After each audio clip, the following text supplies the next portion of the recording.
I'm coming to you from balmy Elings Hall, 82 and a half degrees here in the office. So, but it's great to have you all on today. Thanks for taking time out of your busy schedule to join us today. I am Matt Helmers with Iowa State University, ISU Extension and Outreach, and Director of the Iowa Nutrient Research Center. And nearly every week, I get the good fortune to help host the Iowa Learning Farms Conservation Webinar. And so this week, I'm really fortunate to have Dr. Adam Janke and Kaycie Waters talking to us about the Iowa Master Conservationist Program. Dr. Janke is with ISU Extension and Outreach, Wildlife Specialist in the Department of Natural Resource Ecology and Management, NREM, and Kaycie Waters is the ISU Extension and Outreach Natural Resources Program Specialist, so the first Natural Resources Program Specialist with ISU Extension and Outreach. As always, if you have questions as we go along, please type them in the chat box and I will get them to our speakers at the end of the talk. With that, I'll turn it over to Adam and Kaycie. Okay, great. Thanks a lot, Matt. Excited to join you all today. I was thinking this is a little bit different for the webinar series because instead of talking about conservation science in our conservation education webinar series, instead we're just talking about conservation education. And so, of course, the Iowa Learning Farms webinar series is a really important and cool conservation education mechanism that we have here. We're lucky to have here in the state. And then we think the Master Conservationist Program is also an important educational component or opportunity that we have for natural resources conservation in the state. And we're excited to share with you what we're up to with that program. As Matt mentioned, I share responsibilities in the administration of this program as the wildlife specialist here on campus, and then Kaycie is this natural resources field specialist that's doing 50% of her job is to the administration and growth of the Master Conservationist Program. So it's a program that Extension is investing in and we're looking to grow, and really excited to share with you a little bit about the program and also how you could get involved in your own communities as well. So with that, we'll get going. Kaycie, do you want to at least introduce yourself, and then you'll do some more speaking here in a little bit. Yeah, thanks, Adam. Like Adam and Matt said, my name is Kaycie Waters. I'm the brand new Natural Resource Program Specialist. So first one of the kind here in ISU Extension Outreach, but I am excited to be here and I love that half my job I get to spend working on this program. Great, thanks, Kaycie. So we'll go back to Kaycie at the end to talk some more about some program evaluation and some engagement efforts that we're doing. I'm going to give just a broad introduction to the program, but before I even give a broad introduction to the program, I wanted to introduce Extension. And I thought that perhaps this was silly to do on a weekly Extension webinar, but I also thought it might be worthwhile for everybody to have a refresher on what this third and equal mission area of the university that we call Extension really is. And so I mentioned the university has these three mission areas. One is teaching. I always say that's classroom teaching. That's the one we're most known for with undergraduates here on campus. Research is our second mission area, and that's, of course, ways in which we try to contribute back to the state and the globe with innovations in the laboratory. And then finally, and importantly, we have this extension mission. And I always say that's teaching, but instead of in classrooms here on campus, we do teaching in communities across the state through this unique third mission area that we hold because of the way that we were founded as a land grant institution. Of course, the only one in the state of Iowa. And so we have this mandate to go out and take the quote innovations in the laboratory out to the people where they can apply them. And as we'll talk, there's no more important issue, in my opinion, than the issue of resource stewardship for Iowans. So we have this land grant mission. How do we do it? We have a lot of people involved, 1,200 faculty and staff, me, Kaycie, Matt, Liz, and many others that you're familiar with from the call. We're in that number of 1,200 faculty and staff. But importantly, we have staff in Extension in every corner of the state, staffing the 100 county extension offices that we have throughout the state with a physical presence to make a 99 county campus, as we like to say. Those local county extension districts are governed in their educational efforts by locally elected officials, of which there are 900 locally elected officials on local extension councils that set the educational priorities in each one of these communities across the state. And the Master Conservationist Program is one of those educational opportunities that those counties have, and we'll revisit that as we talk. We like to celebrate the laudable successes of the extension system here at Iowa State. 1 million direct contacts annually, 1 million more access on web resources. 1 in 5 youth in the state are touched by extension, and over 16,000 volunteers are engaged in this extension mission. So it's a big machine doing a lot of good for everything from food security to farm management, everything in between. And we're excited to be part of that as we talk about natural resources challenges. And so that's what this slide is why do we do conservation education and extension? I don't think we should take for granted that extension would be engaged in this issue. But of course, this is a societally important challenge that we face, the challenge of balancing the needs of modern land use with the impacts of that land use on, for example, downstream neighbors or future beneficiaries of natural resources. And it's a way in which many researchers at Iowa State are engaged in the state, and also doing, we try to do education through extension, like, for example, with Iowa Learning Farms and this Master Conservationist Program.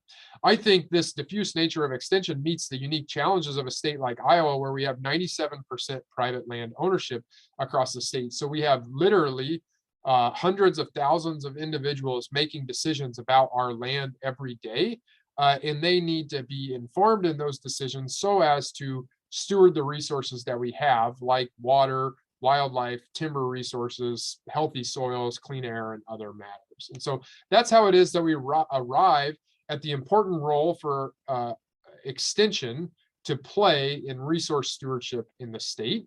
And that's where we enter the Master Conservationist Program.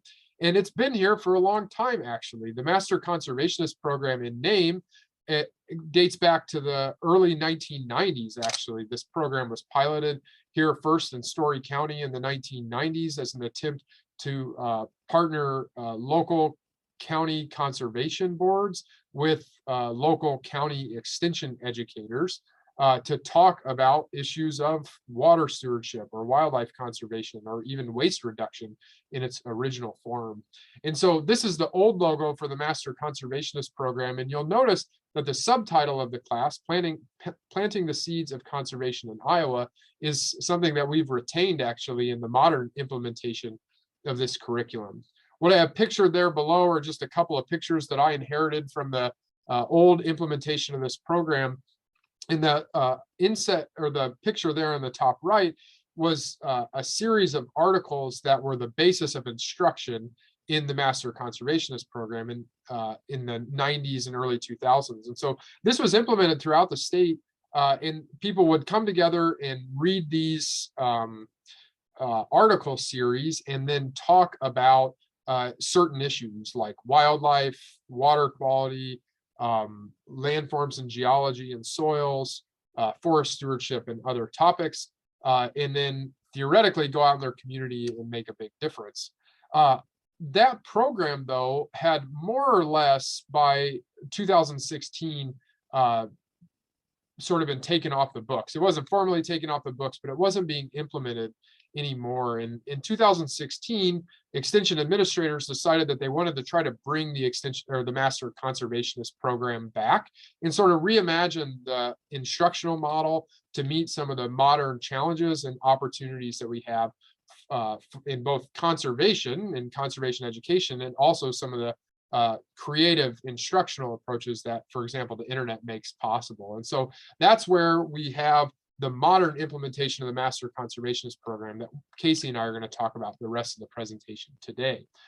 So in 2017, we had a pilot offering of this revised curriculum of the Master Conservationist Program. And there on the left is that first BRAVE cohort that helped shape the direction for this program moving forward in the state down in Henry County.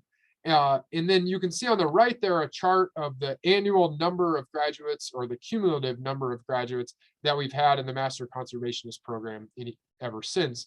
You can see that there's been growth, but the growth was, of course, slowed by the global pandemic that started in 2020 and constrained our ability to do in-person programming throughout most of that year. But then we sort of resumed our growth trajectory again this year, as we'll introduce. So we piloted this curriculum back in 2017, and we've been revising it ever since, always learning from evaluations and feedback from local instructors and the local participants. The instructional model that we arrived at is called a flipped classroom approach. And this is just a schematic to show you how this flipped classroom approach is designed to work. And that is, we have two primary components. We have online instruction and then synchronous in-person instruction. In those in-person instruction components, I have three different pictures to depict sort of the important elements of each one of those in-person instructional components. And that is in-field presentations by local natural resource professionals, hands-on exercises and demonstrations, as we'll see some other pictures throughout, and then classroom discussions that reflect on the online materials that were presented, or also on some of the local materials that were discussed and presented as well.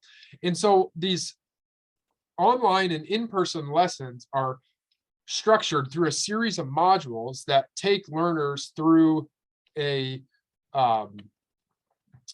through the basic understanding or foundational understanding that they need for conservation, all the way through how to communicate about conservation with, for example, your neighbors.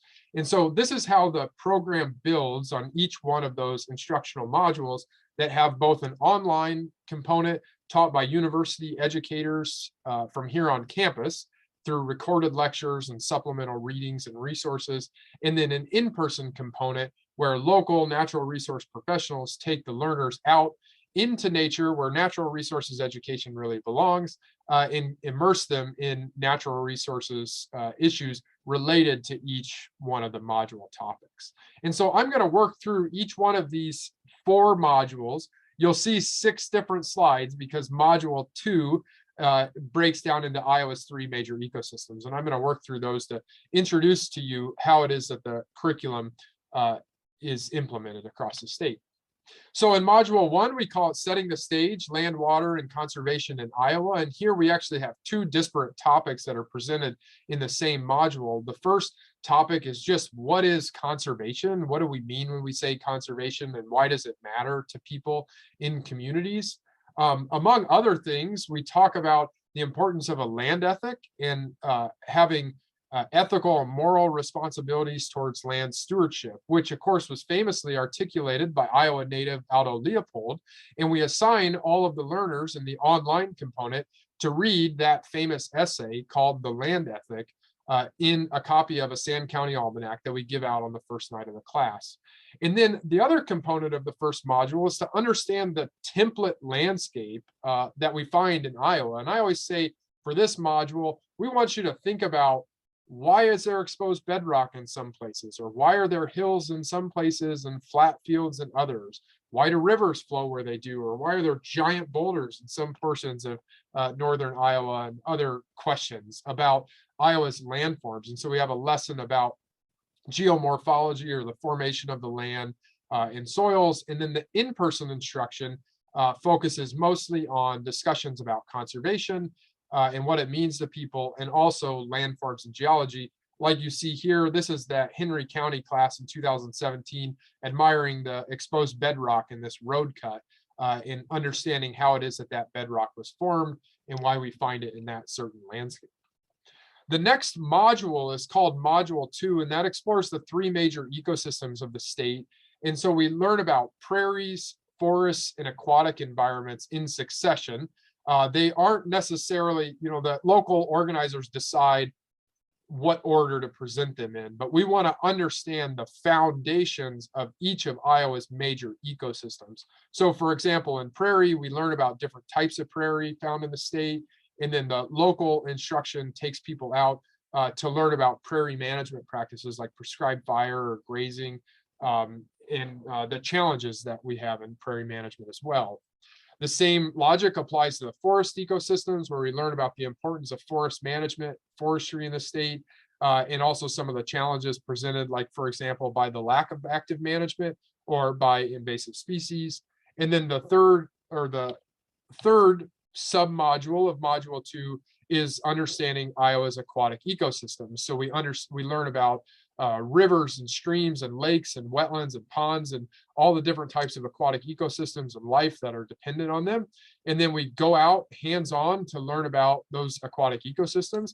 And in this case, in the Dickinson County offering from earlier this year, they seined a big part of, I think that was maybe Big Spirit or one of the lakes in Dickinson County. They drew a seine to learn about the aquatic life found there. The third module is called Putting It Together in the Watershed, and this is a lesson on broadly conservation practices. And here in the online lesson, we explore conservation practices in urban ecosystems, in natural ecosystems like prairies, wetlands, and forests, and in agricultural ecosystems, so like on-farm conservation practices. And for this, the in-field instruction for this, people often take tours of conservation practices around their community to see what people are doing in cities or what people are doing on farms, like cover crops or buffer strips or rotational grazing, or any one of the many conservation practices we have in the state. In the online materials, we talk about this being a big tent definition of conservation. Conservation in the Master Conservationist program includes everything from bison grazing in native prairie at preserves, for example, at Broken Kettle grasslands in Western Iowa, to no-till practices in row crop fields and everything in between. We have this big tent definition of conservation that we try to make sure our learners understand and take away with them, and understand what people are doing in their community to improve Iowa's natural resources. And then finally is Module 4, Planting the Seeds of Conservation. That's the subtitle of the class that we've had since the 90s. And that really is ultimately the goal. And so in this module, we talk about what's next. Now that you have this foundational understanding of conservation and land stewardship in the state, what can you do to help your friends and neighbors and communities address some of the challenges that we have as it relates to water, wildlife, and other natural resources in the state? So we have an online lesson by actually Dr. Jackie Comito about the anthropological perspectives on conservation and why it's important to people. And then we have a big graduation ceremony. Everybody gets a certificate, and we talk about the next steps for the program. So now we want to share with you some of the things that we've been up to in the program, and Kaycie's going to take it from here for a little while. Yes, so now that you know a little bit about the program and its history, we wanted to kind of highlight the data from this past year's offering. So like Adam said, although the program has been here since the 90s, it got a kind of facelift in 2017. And since that redesign, there have been 26 offerings in 42 counties, and we've had almost 400 people in Iowa and surrounding states graduate from the program. Next slide. There you go. Last year was the biggest year for the program since the redesign in 2017. 161 people completed the curriculum. There were 11 different offerings of the program, and there were 21 different extension district offices and 14 partner organizations that participated in the program in 2021. We just wanted to share some data from the past year. So we have a pre-survey and a post-survey that participants take before and after completing the program. And we ask them to rate their own knowledge on various topics that we go through in the program. And you can see here that every single person that participated in the program last year reported an increase in knowledge in all of the different topics that are covered in the Master Conservationist program. So people are learning, which is great. And overall, people are very satisfied with the program.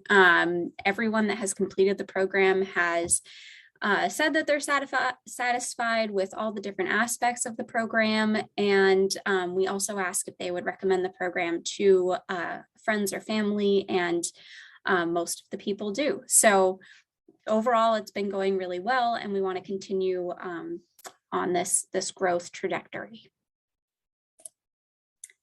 And again, this can be seen in some of the quotes from participants. So these quotes here, we kind of bolded some areas that highlight different aspects of the Master Conservationist program. So like Adam said, this is a flipped classroom program, and we like to say you can't have one without the other. You can't have the online materials without the in-person learning, and you can't have the in-person learning without that basic knowledge from your online materials.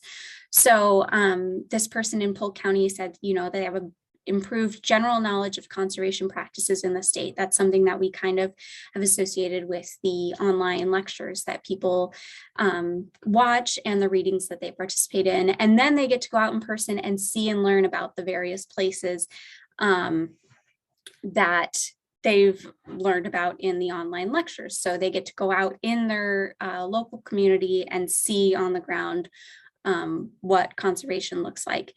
And just to further emphasize that our graduates seem to enjoy the program, this person in Sierra Gorda said everyone in Iowa should take it. So overall, it's a very positive experience for participants, and they're learning more about places that are in their own backyard. So it's very cool. And something else that we're starting to work on. So like I said at the beginning of this webinar, I'm new in this position. And now that we've doubled the manpower for this program, we're hoping to continue to grow even more. Several of the participants in the past have asked for something more after the program is over. So last year we made a few efforts to further continued engagement after Master Conservationist Program participants graduate. So we started a graduate monthly newsletter called the Master Conservationist Monthly. That started in November and has been a big hit among our graduates. It's really fun because we get to share things that are going on throughout the state, but we also encourage graduates to submit their own content for the newsletter. So we get to highlight what graduates are doing. Some graduates have submitted book reviews and different articles that they found useful. So it's a great way to just share that information with everyone out in the state. And then we've also tried to engage people in a Facebook group. So we have a private Facebook group for Master Conservationist graduates. People get to post pictures, share what's going on in their community. It's just another way to keep people engaged with each other and kind of build that community of conservation that we are working towards. And we're hoping in the next couple of years to be able to offer a statewide field day or conference of some sort so that everyone in the state who's been through this program can get together and kind of share what they've learned and what they've done, and we can continue that learning. So we already have, I have to count now, 6, 7, 8 planned offerings for this year, for 2022, all around the state. And there are more in planning that will probably be added as the year goes on. So please, if you're in any of these areas, reach out to your county, and that'll go into the next slide on how you can get involved. So conservation professionals, this program works because county extension offices partner with the conservation professionals in their community. So we need you. Work with your local extension office, see if you can collaborate on offering this program. You can help teach, recruit, and engage participants. And all community members can and are encouraged to sign up for the program. See if there's an offering in your area. Those offerings that were on the previous slide are on our webpage, so you can, that's constantly updated. You can keep up to date there. Or you can offer your property as a site to hold a Master Conservationist session, or maybe you're doing something on your property that is a great conservation practice that you want to highlight. Reach out to your office, extension office, and see how you can get involved. And that's all we've got. Yeah, so now we're excited to take time to take your questions about the program, how you can get involved, or yeah, other approaches to our instruction or anything that you have. So thanks for your time, and we'll look forward to your questions. Hey, we did get some some questions. The first one, who is the main audience for the training? Yeah, I'm happy to answer that. One, I want to emphasize this is adult learners. That is sometimes a misconception. Extension does do youth education through the 4-H mission. And then of course we teach university students, but this is adult community members is the idea. Who is the main audience? Well, everybody, but that's not a very satisfying answer. But we think everybody needs to be involved in resource stewardship in this state. And so that means landowners, community leaders, engaged community members would all benefit from this. Sometimes I've heard I've heard this often actually among graduates in the courses, like, well, it kind of feels like it's a preaching to the choir thing.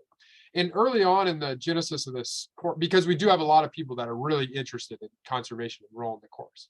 But relatively early on, I think in the second year of this redesigned curriculum, I had an extension educator remind me of this expression that I really like, which is, yes, sometimes you're preaching to the choir, but somebody has to help them sing, which is an expression that I like. We think that this organized, science-based curriculum on natural resources, challenges, and stewardship in the state is a level of depth that isn't really available in other forms. We kind of have a lot of like one-off type things, but this is a 32 hours of time people invest in this curriculum, and they can develop in a deep and broad understanding of natural resources challenges in the state. So even the most ardent conservation champions would benefit from this curriculum because they'll get exposure to other things and broaden their network.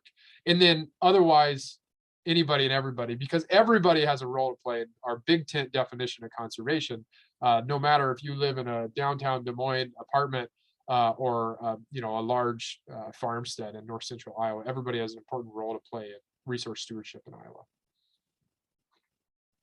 The next question is, any information on how graduates are using what they've learned?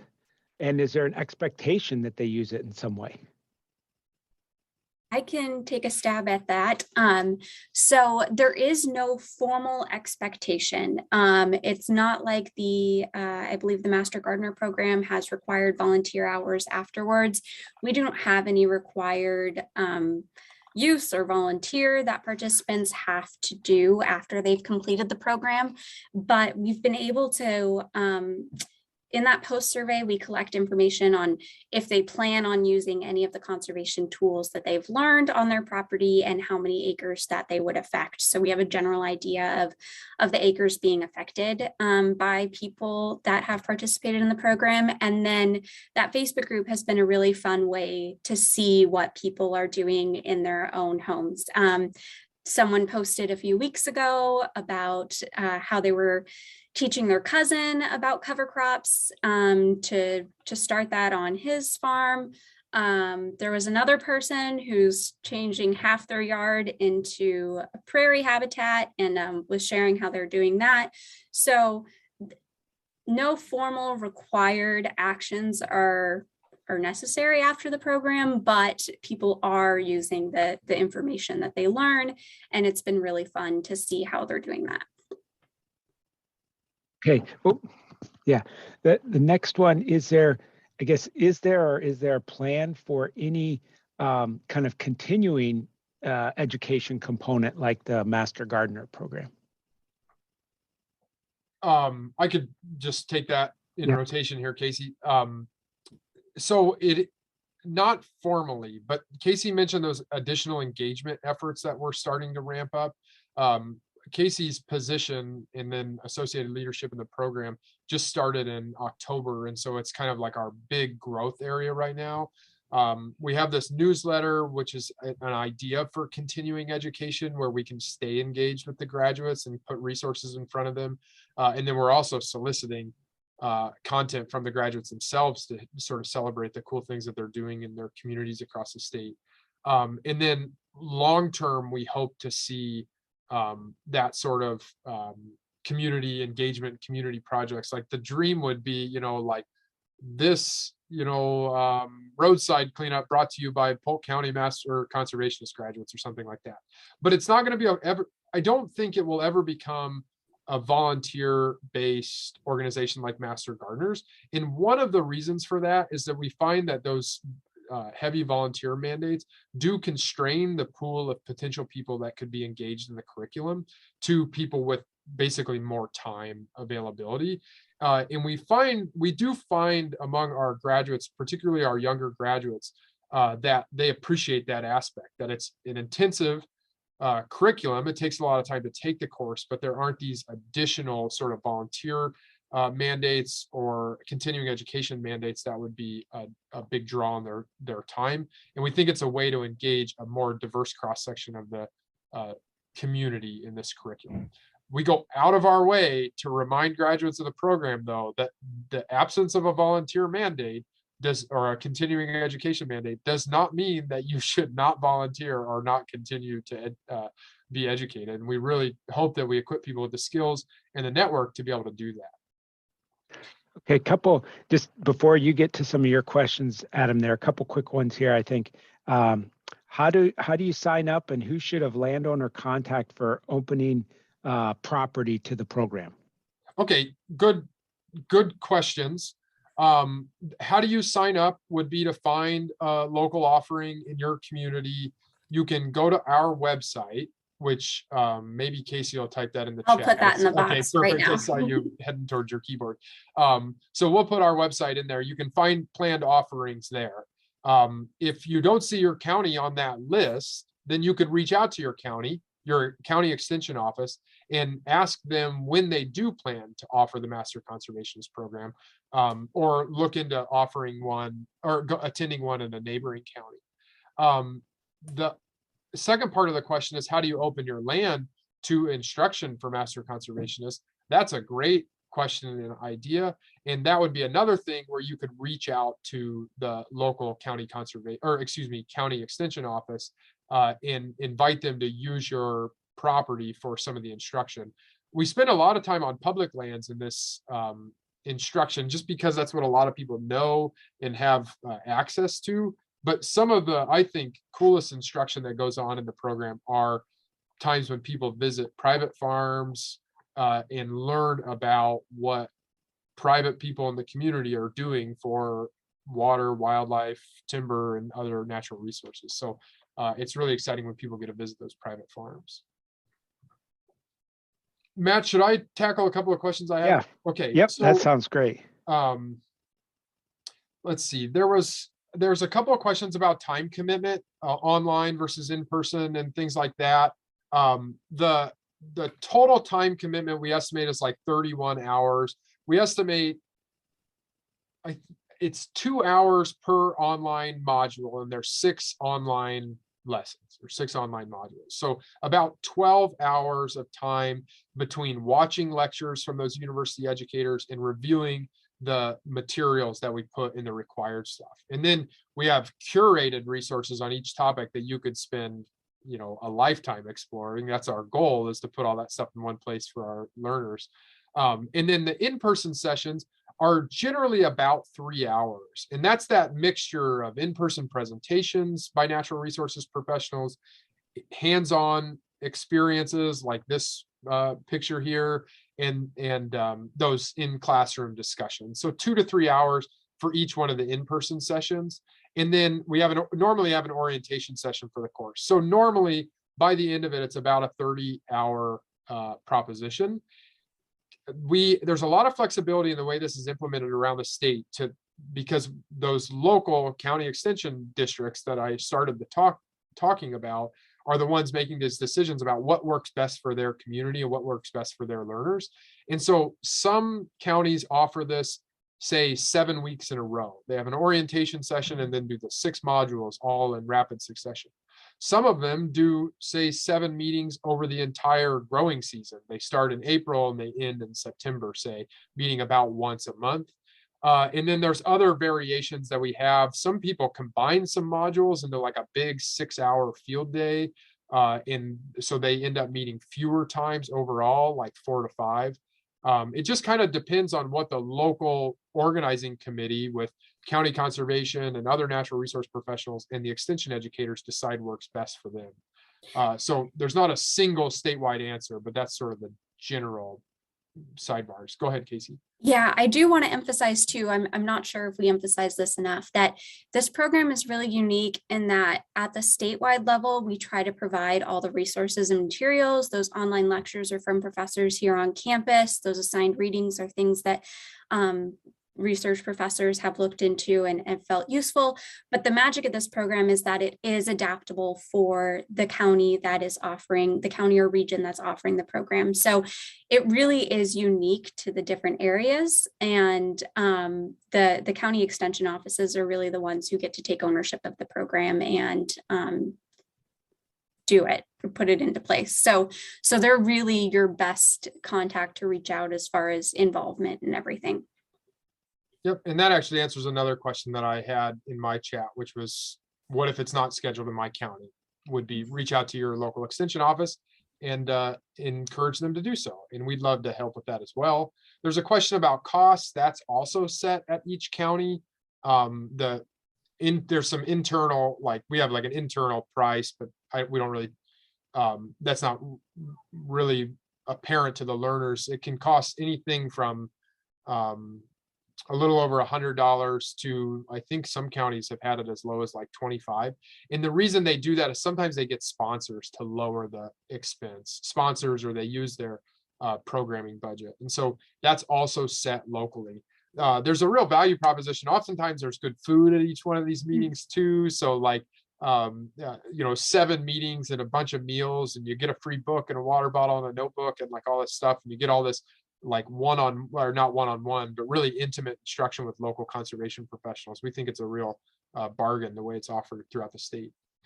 I have a technical question here. It says, I know you touched on this briefly, but how are you integrating urban audiences into this program? Urban populations play a vital role in conservation, but often feel left out of the conversations. A few thoughts here. One of the really cool things that happens in my Master Conservation or Conservationist program organically is that we get people from cities and farms in the same class. We get people that are old and young in the same class. We get people that are hunters or anglers and people that are not, whatever the opposite of hunter and angler is.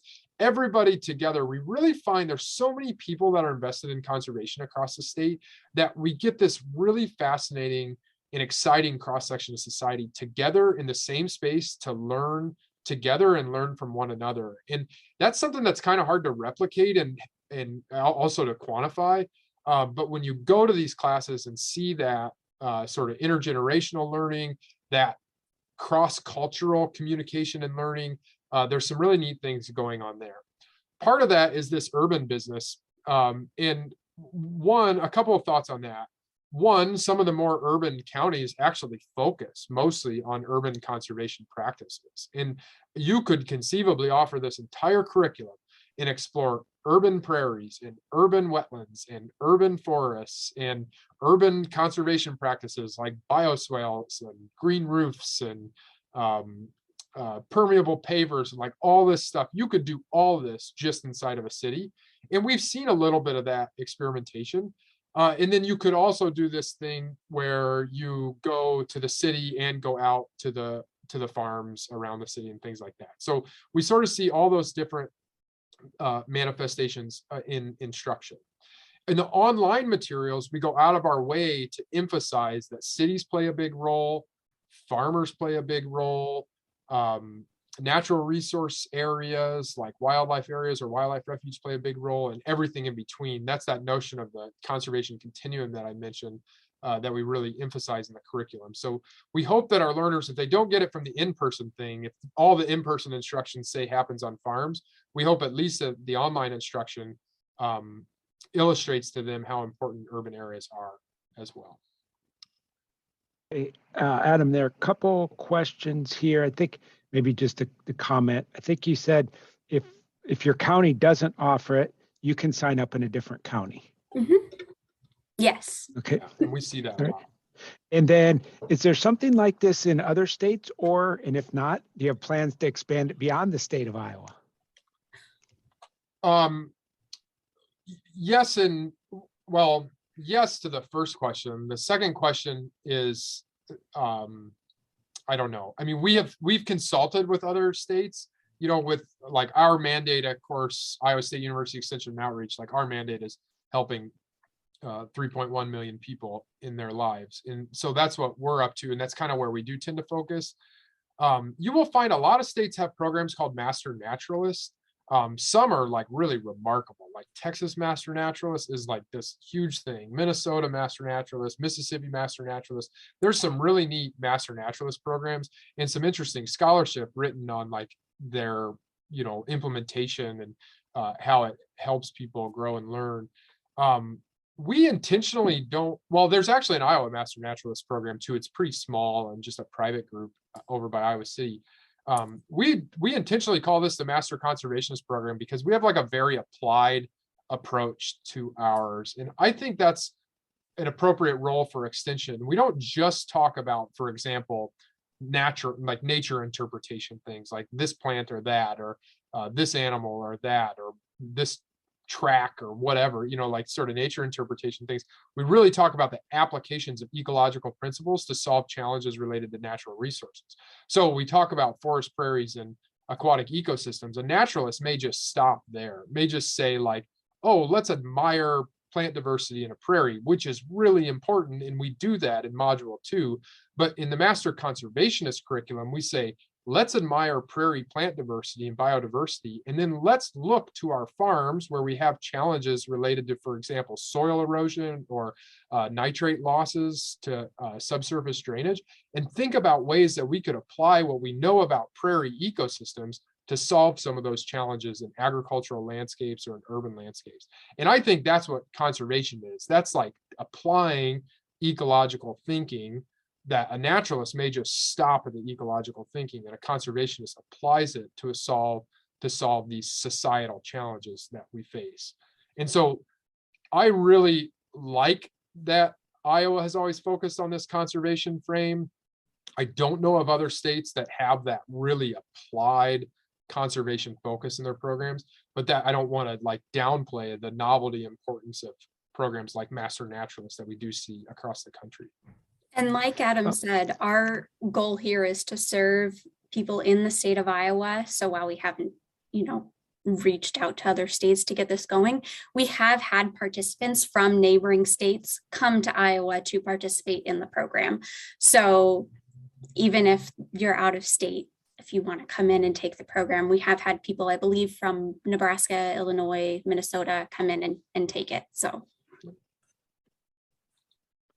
maybe this might be on the website, but what concepts are covered in the aquatics online module? It wouldn't before we get to that, I'm gonna go over this one real quick, just so we get that in while we're finishing up. That, if you're here for a CCA credit, please email Liz Ripley at ejukums@iastate.edu by today at 5 p.m. with your name, the name you entered to watch the webinar, and your CCA number. Okay, back to you, Adam. Okay. What's taught in the aquatic ecosystems module? Well, one is just an overview of all the different aquatic ecosystems we have in the state. So that would be like rivers, streams of various sizes, wetland ecosystems, lakes, reservoirs, and ponds. And so we just introduce this diversity of aquatic ecosystems and why it is that we find wetlands in certain landscapes and not in others, and same for rivers and streams. And so we talk about that. And then we talk about the things that structure aquatic ecosystems, like nutrient inputs and sources, how rivers and streams connect with floodplains, and how modifications, for example, through channelization or drainage, have influenced aquatic ecosystems in the state. We talk about aquatic life. So like aquatic insects, vertebrates, other wildlife found in aquatic ecosystems. What else, Kaycie? I was just looking at that lecture the other day.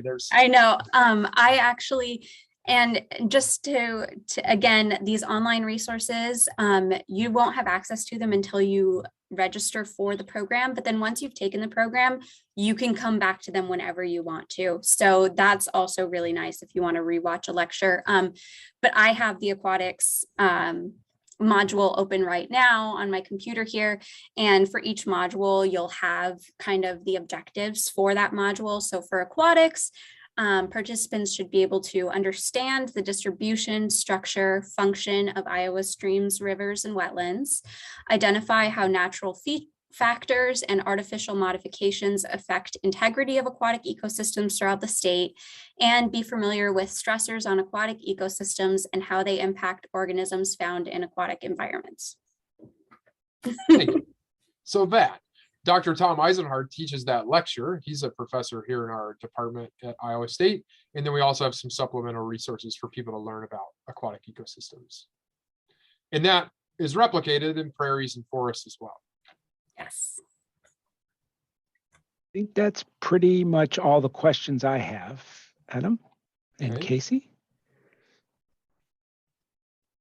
Maybe we can promote next week's webinar. Yes, the next slide. Okay, the Conservation Practitioner Poll, giving conservation professionals a voice. Chris Morris, that's a graduate research student in the Department of Sociology at Iowa State University, will be talking about that. I'm going to also use my prerogative as a moderator to plug at 3:10 today the spring seminar series for the Iowa Nutrient Research Center starts. We're focusing on phosphorus this semester. So if you're interested in that, go to the Iowa Nutrient Research Center website and you'll find a link there for the seminar today. I really thank Adam and Kaycie for the overview of the Master Conservationist program. I hope it gets people excited and you'll either attend or encourage your county to offer this program. I'll let Adam and Kaycie give any last parting comments. No, that's it. I just reiterate, if you're a conservation professional, thank you for your help if you haven't already done it. And if you have, or if you've already been involved, and many have, and if you haven't, then we look forward to engaging with you. And if you're a landowner, community member, or an interested person in participating in the course, we look forward to seeing you out there. Kaycie and I will be there on the first night, handing out copies of a Sand County Almanac like candy across the countryside. Kaycie, anything from you? Yes, thank you all so much for attending. Like Adam said, we're excited about this program. Please get involved in your local county, and feel free to, I'll throw my email here in the chat. Feel free to send me an email. I'll correct that email. Feel free to send me an email if you have any questions about the program or need help reaching out to your extension office or just want to say hi. Awesome. Thanks, everybody. Have a great day. Thank you, everybody. Yep. Thanks, Matt.